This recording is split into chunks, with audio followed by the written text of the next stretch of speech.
I couldn't believe what I was seeing at Gate C-27.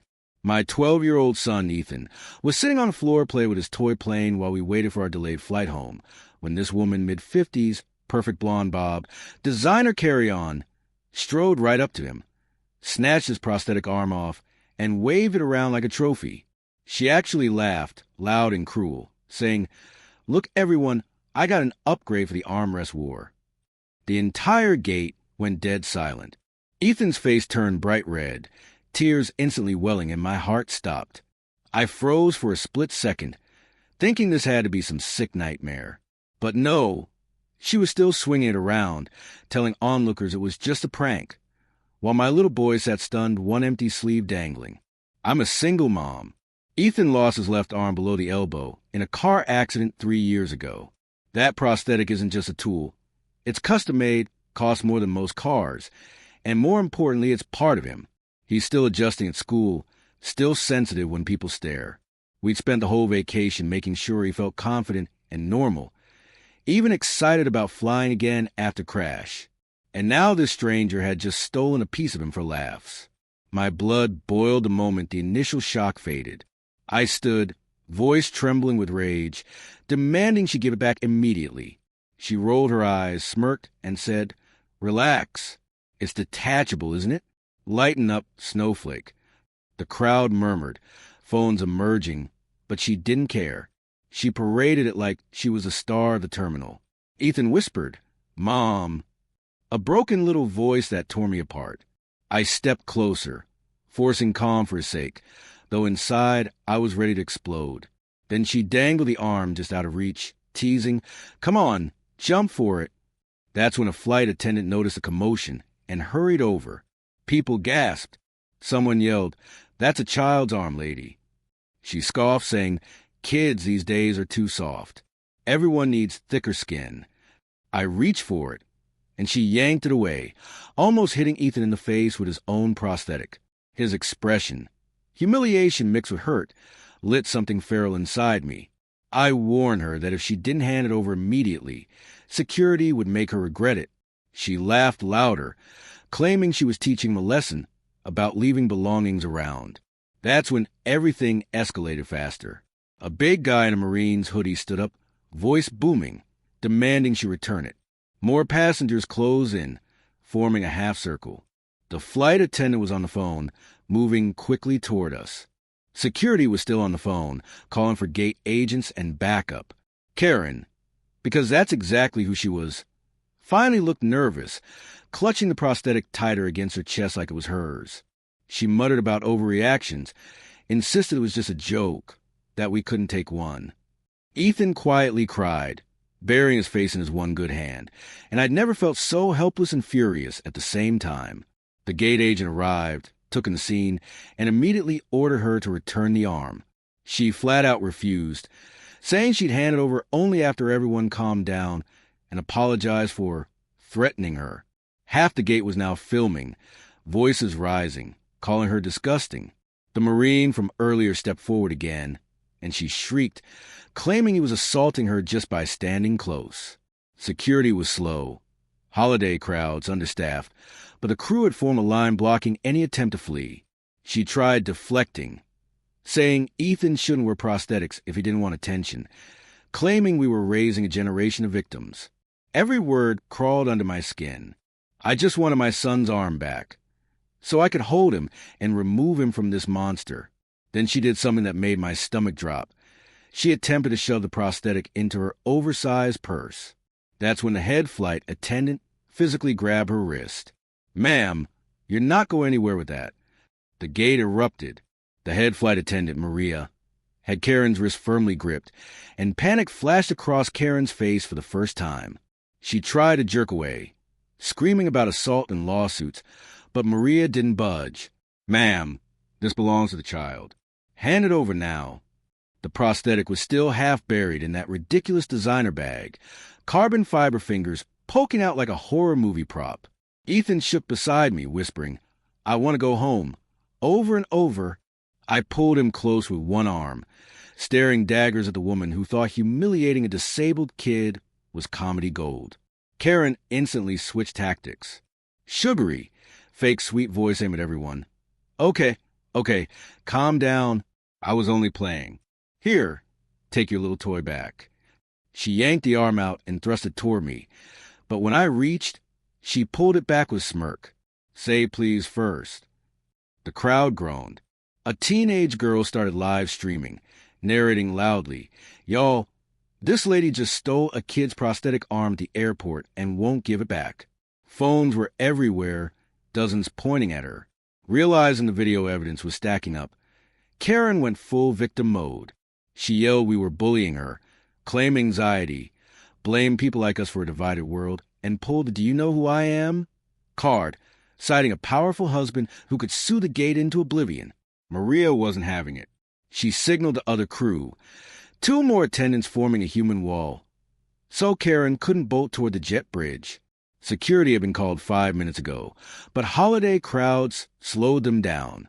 Karen tried to sit like nothing happened, clutching her purse with the arm still sticking out. Maria reached in, carefully extracting it. Relief hit me so hard my knees nearly buckled. I rushed forward, took the prosthetic, and knelt beside Ethan. His face was soaked with tears. I gently reattached it while he clung to me, whispering, "Thank you," to Maria like she was a superhero. The gate softly clapped. Karen rolled her eyes, so hard I thought they'd get stuck. Oh, great. Now he's the hero. Whatever happened to personal responsibility? Maybe teach your kid not to leave valuables lying around in an airport. That set the Marine off again. He stepped forward, loud enough for everyone.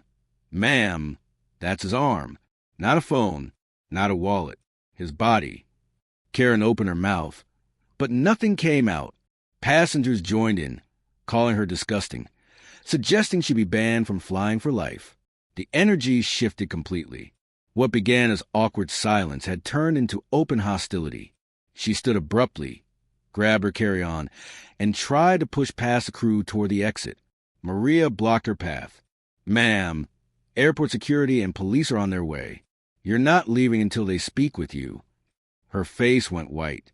Real fear this time. Karen started bargaining, her voice desperate. She said she'd apologize if we just let her go, that she didn't mean any harm, that she had grandkids herself and would never hurt a child. But nobody was buying it anymore. Ethan was calm with his arm back, but wouldn't look at her. I whispered to him that we'd board soon and forget the mean lady. Karen overheard and snapped. "Mean? I'm the one being held hostage here." That got actual laughs from the crowd. Someone yelled, "Hostage lady? You stole a child's arm." Then we heard the crackle of radios. Airport police were jogging down the terminal, 3 officers weaving through holiday crowds. Karen saw them and completely lost it, screaming she was being targeted for her appearance, that it was discrimination, that she'd ruin all our lives. One officer asked Maria what happened. Calmly, Maria pointed at Ethan's arm, then at Karen, giving a professional rundown. The second officer asked for IDs from witnesses. Karen tried to interrupt, insisting the arm fell off, and she was only picking it up to help. Lies piled on lies. The lead officer turned to her. "Ma'am, taking someone else's property, especially a child's medical device without permission, is theft. You're coming with us." That's when she made her biggest mistake. She bolted, dropping her carry-on, sprinting toward the main terminal.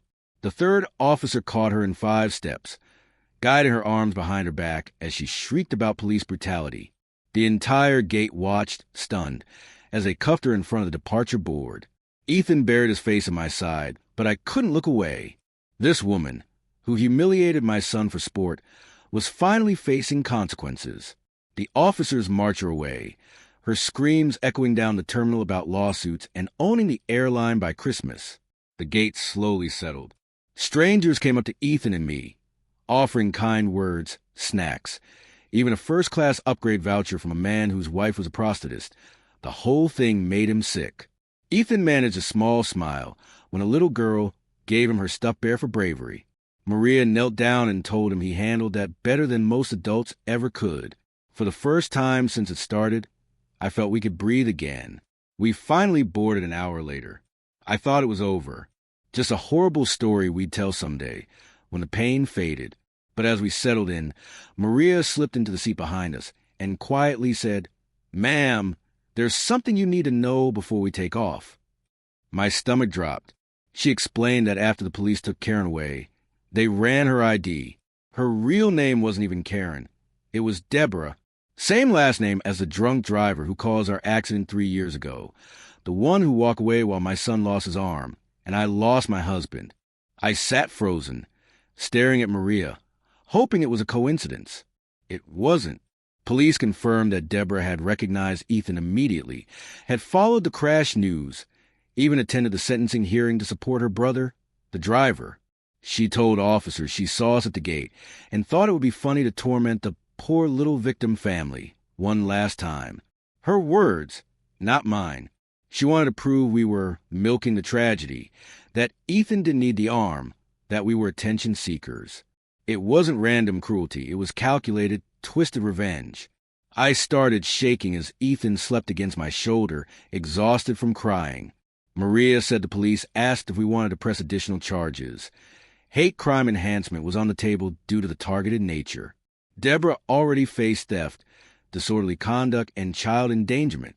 I told Maria I needed time to process, to talk to Ethan when he was ready.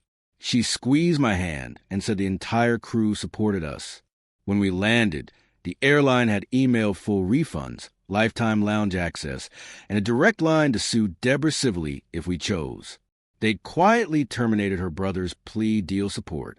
But the real payoff came 2 weeks later. Deborah's mugshot went viral from Gate videos. Thousands shared our story.